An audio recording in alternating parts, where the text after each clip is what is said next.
Sur le trottoir ou entre deux voitures, au vu et au su de tous, des toxicomanes s'injectent leur dose au milieu des passants, parfois même des enfants.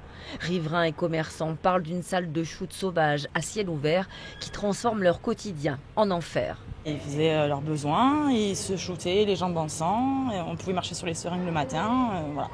Vous aviez peur ? Pas peur, moi c'était vraiment de l'énervement et de l'agacement. Une situation qui n'est pas nouvelle ici. Depuis des années, la rue Tiranti est devenue une zone de non-droit. Il y a des moments de deal, donc il y a des moments un peu plus compliqués, puis il y a des moments où la cam est injectée, où ils sont un petit peu plus énervés. Donc oui, non, pour les patients et pour nous-mêmes, c'était vraiment pas marrant. Utilisé plusieurs fois par mois, un bouton d'appel d'urgence a été installé derrière le comptoir de ce centre médical.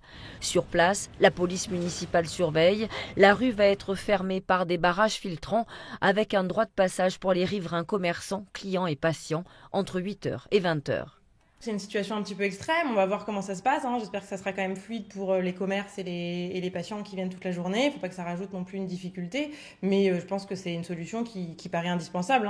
Beaucoup de choses ont été faites, mais rien ne marchait vraiment, donc on espère que ça ira.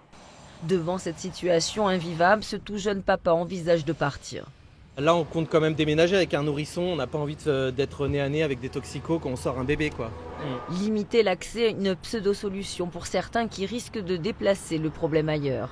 À présent, à voir si l'arrêté du maire de Nice ne sera pas attaqué en justice devant le tribunal administratif.